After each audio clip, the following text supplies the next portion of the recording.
So we made it to our trailhead, and we're on the Cherry Creek trailhead, headed up over Kibbe Ridge.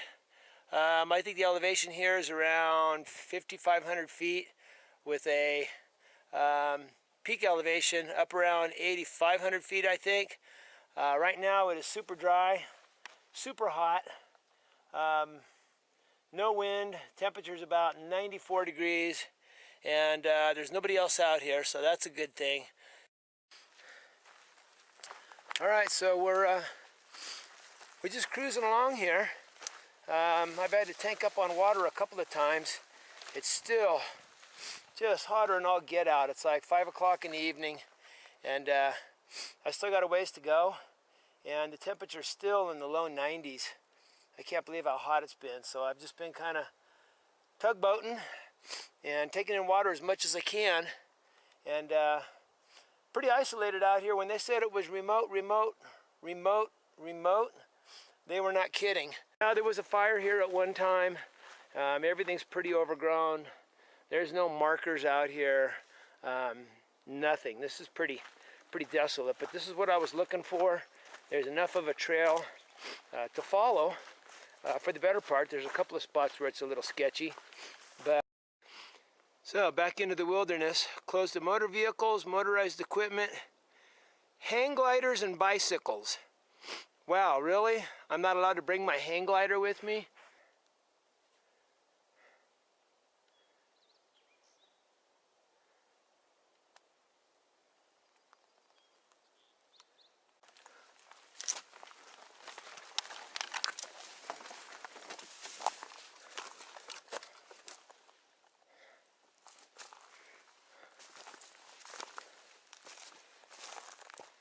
Yeah, it's like I said, the trail's a little sketchy. Alright, man, so this is it. It's about 10 to 8, and we finally made it to our water source. I am beat. We have a nice flat spot. This is going to be home till probably about 10 o'clock tomorrow morning, whenever I feel like getting up. So, nice little area. There's a lake.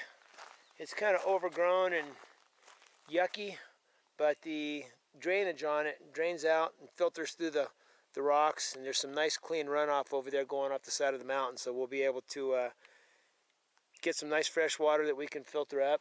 And it's nice and quiet. There's nobody out here, and let's do it.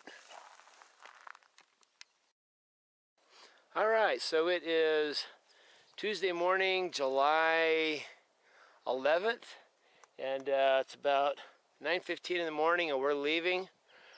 Our first night's camp stay. I didn't take any real video last night because I was pretty beat up. It was late, and I had a lot of stuff to get done before it got dark.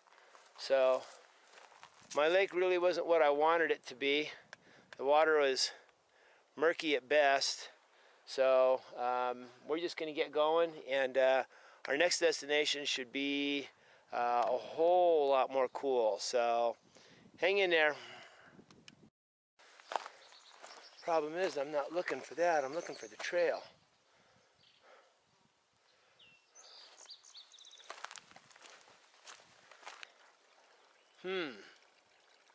Alright, well, we're going to have to turn the camera off and do a little bit of route finding here, because we're not finding the trail. Okay, so I think we found the trail again. Who sees the trail? Anybody see it?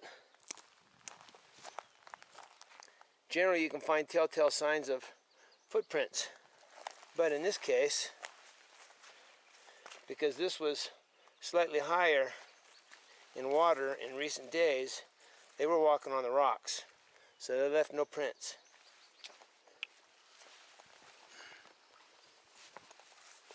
And don't make a liar out of me. Okay, so it is Tuesday afternoon, about 3:15 or so in the afternoon, and we're on the backside of Sticks Pass, and partway down this trail there should be a breakaway that takes us up to Boundary Lakes, and it's beautiful out here. Still crazy hot, And I don't know what all the hoopla was about the snow, because they're really, except for the really high peaks, there's hardly any snow back here. So let me show you around. So here's coming down off of Sticks Pass. The trail kind of comes on down and meanders, and this is all part of Immigrant Wilderness. On a good week, had I planned it right and had I known what was going on, I could have gone all the way down and gosh, all the way, I'd have to look at my map, but there's a trail that goes all the way back up over those high peaks that you see up there and across. You can go through all of this, and it's beautiful back in here. There's a lot of lakes, and at any rate, nothing but solid granite. I love it. All right, so I think we're coming to the breakaway for Boundary Lake.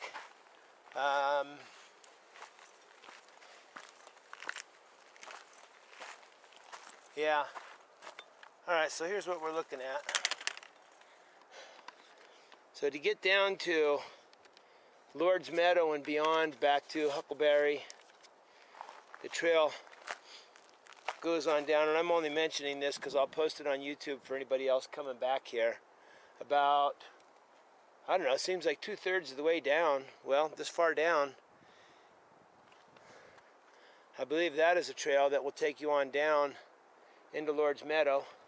And the water is ripping right now. It is July 12th, 2017, and I can hear the water just ripping through the East Fork of the Cherry right now. I wish I was down there with a fishing pole. There may be places to cross if it's a real wide, shallow spot, but I don't know. I wouldn't want my whole trip to bank on it, which is why we're not going there. So this looks like the breakaway trail to go up to a Boundary, and we're going to get on up there, and hopefully there'll be some trees up there, because it's still hotter than hell out here. All right, so let's do it. Okay, so we are partway up the breakaway trail that goes up to Boundary Lakes, and this needs to be said. Anybody that's watching this is maybe planning a trip to come back here. I have to say, if your route finding skills are not like pretty darn good, and you don't feel really confident with finding your way, or you can't read a map real well, or you're not in halfway decent shape, this might not be the trail you'd want to go to. So I'll show you kind of what I'm talking about. It's basically just been rock cairns, the occasional spot that looks like a trail. You know, if you know where the lake is at, you can just kind of bushwhack, but if you're not on the trail and you come back down to pick up the main trail that takes you back over Sticks Pass to get back to your car, you have to be able to find that trail to get back up to Sticks Pass. So if you're already off this trail, then you're going to have troubles finding the other trail. So let me show you what I'm talking about. So a lot of people, they might not see a trail at all, but it is here, kind of. You can kind of see what looks like a trail through here, and it's not really a trail, it's just a path that people follow, and it's marked on the map as a primary maintained trail. I would not consider this primary, and I would not consider it maintained. I mean, I'm not blaming park rangers or the state or Conservation Corps or anybody else. I mean, this is not on them. This is just what the trail says. So I followed it up to here, and at this point, I see nothing that looks like a path. You know, and I'll pick it up here in a second, but to the average person, they might come up here and they go, okay, where do I go now? And to be perfectly honest, right now,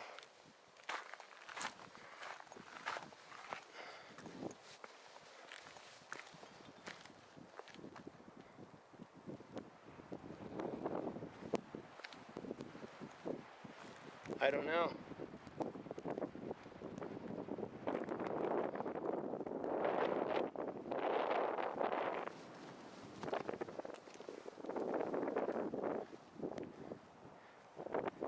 You start looking for the rock cairns, the little stacks, and those are telltale signs.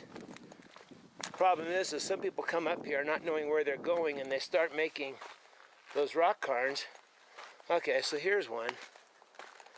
Okay, and here's a piece of trail.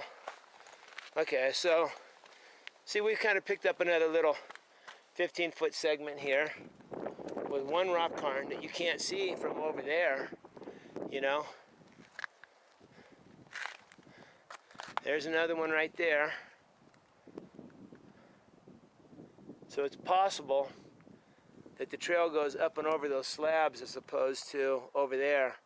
So like I said, if you know, you have to be your own best judge. If you don't feel comfortable doing this, don't come back here, because you could get lost back here if you slip and fall or sprain your ankle or something like that.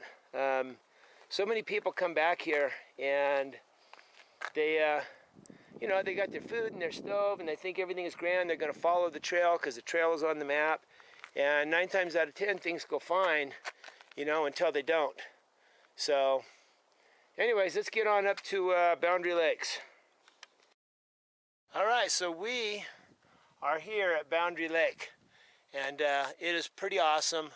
I've seen nobody else here. I'd have to believe there'd be somebody here, but I may have this entire lake to myself. So let me show you. What I thought was interesting is, you know, people talk about glaciated granite millions of years ago when the glaciers passed through here, and most of it has been worn off by freezes. But if you look, you can still see, you can actually see the path that the glacier took as it moved along and slid across over hundreds of thousands of years, or thousands of years, however long it was. I don't really follow that real closely, but yeah, you can see the lines, and as it passes by, it leaves these boulders here. They call them erratics. They're boulders that are caught up in the glacier itself, and as the glacier melts and moves by, it leaves the boulder behind, just sitting there. And at one time, this whole area was just completely glassed over and smooth. And since then, over thousands of years, Mother Nature has broken the boulders up and done all sorts of crazy stuff. But some pretty nice glaciated rock here, nice and smooth. Growing up, when my dad would take me to Florence Lake, there were rocks out there that were glaciated that were still like glass. They were like polished marble. Not like this. This looks smooth, but it's not really. I mean, in the light, you can kind of see how it was at one time, and it is pretty smooth. But I mean, just smooth as a countertop. And of course, I was a kid. I took it all for granted. So let's find a spot to call it for a couple of days. Hey, good morning, guys. So it's Wednesday morning, July 14th, I think. I don't have my digital watch, so the week started on the 9th, so whatever today is. Anyways, I made it to my destination last night, and let me show you guys around a little bit. This is really cool. I'm going to hang out here for at least 2 nights.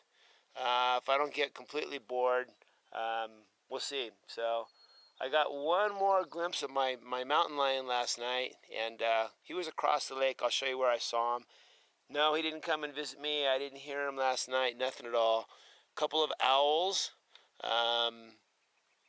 Don't know what kind. They weren't screech owls. They were something else. And they left, and that was about it. I had no issues with any little mice running around or nothing like that. So check this place out. And over there is where we saw the mountain lion. And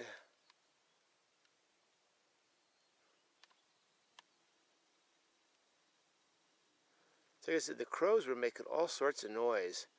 Otherwise, I would have never even thought to look for them. Okay, so somebody had asked This is the REI Quarter Dome 1. It weighs in at 2 pounds and some change. My Neolite air mattress, it's like 8 ounces, blows up pretty quick, and very, very comfy. Double wall tent, bathtub floor. I've actually been caught in one really bad storm where it was waterproof. I mean, to the point where I could look out my door and I could see water running out, like flowing underneath the tent. My Ray Jardine backpacking quilt that I had sewn up for me, because I'm not that efficient on a sewing machine, and that's all it is. It's kind of like a mummy bag without a zipper, and you just drape it over you. You stick your feet in the foot box, and this is a lightweight version. It weighs like 1 pound, 6 ounces. He sells a heavier duty version. Well, not heavier duty, but a warmer version. It's called the, I think it's called the Sierra version or something. And it's like, I don't know, 2 pounds and something. I have that one also, but I generally don't ever need it now that I have a double wall tent. Does nicely. So this is it. Beautiful. Go. Kind of wanted to go explore that end of the lake over there, but after seeing that mountain lion over there, I'm kind of leery about going over there. It's like my dad said, don't start no shit and there won't be none. In other words, you know, if he's over there, if that's his happy hunting ground, it might be better that I don't go over there and bug him. Then again, he's probably not habituated to people, so if he's even heard me or picked up my scent at this point, he may be long gone. He may have just been passing through. He could have a den over there somewhere. Who knows? Okay, so we just got through making our second cup of coffee here. And for anybody who hasn't seen the process, pretty simple. Small fuel canister and small stove. Pretty simple deal. There's a lot of different brands. We got flames. You can cook pretty much anything on it. It's fast and easy. It just unscrews. Boil your water with your lid and grab it with the grabbers. Goes right into there. This is nothing more than just a small winged filter and fresh ground organic coffee. And it's almost like a French press because you can keep re-dripping it as much as you want and make your coffee pretty strong, which is nice. Set it up there. I kind of like the fact that I did bring the bear canister from the Aspect. And for anybody that hasn't seen one, this is a Barricade, I believe. It's at the time I purchased it, which was about 7 or 8 years ago. This was the lightest one you could get. It was also the priciest, and I'm trying to remember, I think it was a couple $100. So it's made out of, the ends of it are made out of aircraft aluminum, and the wall is made out of some sort of like a Kevlar or fiberglass that has been impregnated with an epoxy resin. So they say it's bear proof. I would contend that if a big enough bear were given enough time and were hungry enough, that he'd find a way to chew through this thing. The secret is that there's nothing here for him to get his claws on. There's no leverage. Everything is basically smooth, and that's it. That's all there is to it, and it makes a great seat to sit on when there's no comfortable rocks around. So, okay, so we know why our mountain lion is here. We found his kill. It's not real old, probably, I don't know, a week and a half maybe. So this is kind of his hunting grounds. I smelled this yesterday. And I thought maybe it was just swampy water, and I'm like, man, that smells like a dead animal. And so I kind of came over here to look, you see, and there it is. I should probably try to get it out of the water. Where I'm filtering water is quite a ways off, but Mother Nature will not be able to clean this thing off until it gets out of the water. Otherwise, it's just going to sit there and rot and contaminate the water. So by the same token, I don't really want to touch any part of it. So I may end up just having to leave him there, but this is where he took the kill for sure. Unless it floated over, which I doubt. It looks like he ate the head and part of the shoulder and left the rest of it. So, alrighty. Okay guys, so I don't know how much storage I have left for a video here, but we're bailing today. We're gonna head back out to our last night's destination. But before we do, we're gonna see if we can't just real quick run up there and take a looky around. So it should take us about 45 minutes to get up there and maybe 45 minutes to get back. So okay, so I think we're up about as far as we're gonna go. I don't think we're gonna make that peak, but let's just see.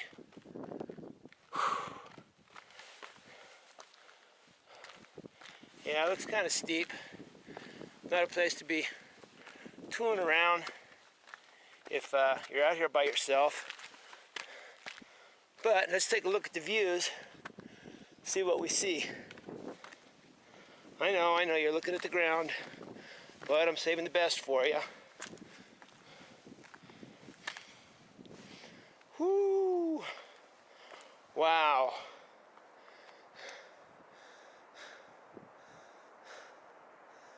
Good God. So that is Lord's Meadow down there, and Huckleberry Lake is way back, but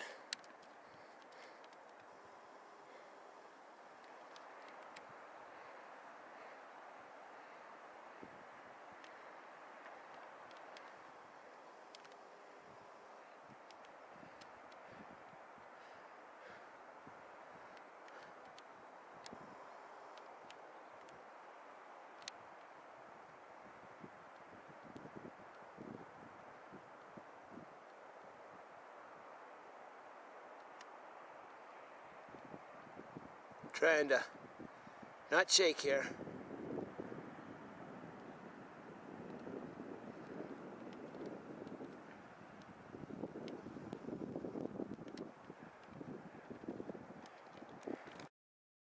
Okay, so that's the peak right up there, and not a place I'm not gonna try to get up that. That's kind of rock scrambling, and when you're this far out into the middle of nowhere, miles off any trail, and nobody knows exactly where you are, an accident up there could be, well, enough said. This is everything you're looking at, solid granite, pure rock. I mean, with a few pockets of trees that have settled, but underneath that dirt that those trees are growing in is granite. This is all solid granite everywhere. I didn't know there was this much back here.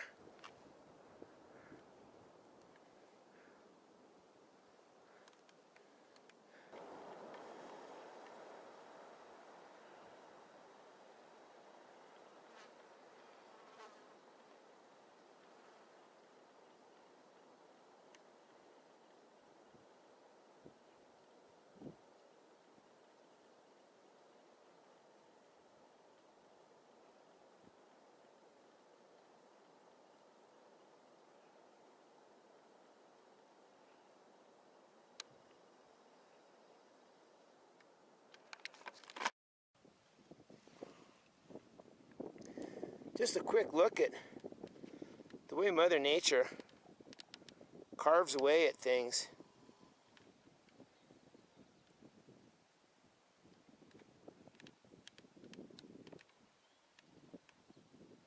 process of freeze and thaw,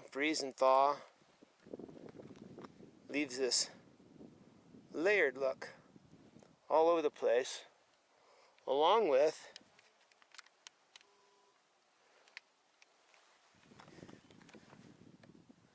holes. And they seem to be more predominant up here than anywhere.